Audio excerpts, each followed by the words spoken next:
नहमदुहु व नसल्ली अला रसूलिहिल करीम अम्मा बाद फ़अऊज़ु बिल्लाहि मिनश्शैतानिर रजीम बिस्मिल्लाहिर रहमानिर रहीम। सबसे पहले अस्सलामु अलैकुम व रहमतुल्लाहि व बरकातुहू। हाफ़िज़ मेराज आपसे मुखातिब हूँ। उम्मीद है कि आप हज़रात ठीक ठाक होंगे और मेरी अल्लाह रब्बुल इज़्ज़त से दुआ है कि अल्लाह ताला आप तमाम लोगों को सेहत और आफ़ियत वाली ज़िंदगी अता फ़रमाए, आमीन। मेरे दोस्तों,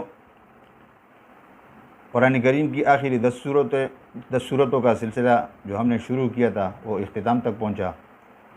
अल्लाह करे कि वो आप हज़रात के लिए नफ़े और फ़ायदे का बाइस बने। आज हम आपके साथ कुरान करीम की वो सूरत जिसे कुरान करीम के अंदर अल्लाह रब्बुल इज़्ज़त ने कुरान अज़ीम के साथ तशबीह फरमाया, तो आज उसकी तिलावत हम आपके साथ शेयर करेंगे, जिसको सूरतुल फातिहा भी कहा जाता है।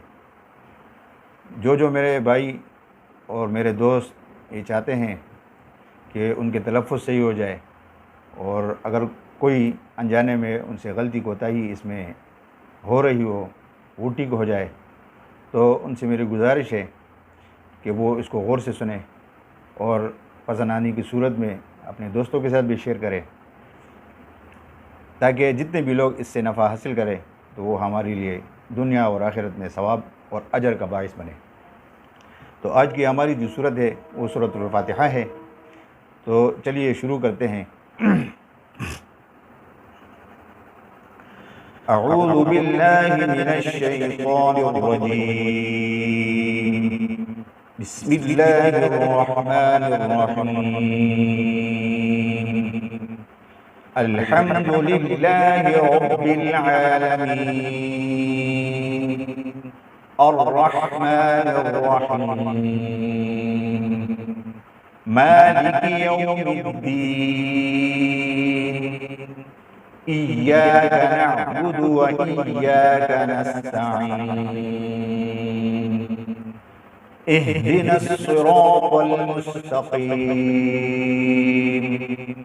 सिरातल लज़ीना अनअमता अलैहिम गैरिल मग़दूबि अलैहिम वलद्दाल्लीन सदक़ल्लाहुल अज़ीम। तो ये थी आज की सूरत जिसकी तिलावत हमने आपके साथ शेयर की। इसमें बाज़ लोग जो है ना वो ज़ौत को अपने मखरज से अदा कर सकते हैं, बाज़ लोगों को मुश्किल होती है अदा करने में। तो कोशिश करनी चाहिए कि ज़ौत अपने मखरज से अदा हो। इसके ऊपर मैं एक वीडियो बनाऊंगा, तो इंशाअल्लाह ताला आप फिर जब उसको देखेंगे तो आसानी से आपको इसके मखरज का भी पता चलेगा और आप उसको आसानी से अदा भी कर सकेंगे। तो चलिए आज की वीडियो का इख्तिताम इस दुआ के साथ करेंगे कि अल्लाह रब्बुल इज़्ज़त हमें कुरान करीम को सीखने, पढ़ने, समझने और उसके ऊपर अमल करने की तौफ़ीक़ अता फ़रमाएँ। व आखिरु दावाना अनिल हम्दुलिल्लाहि रब्बिल आलमीन। वस्सलामु अलैकुम व रहमतुल्लाहि व बरकातुहू।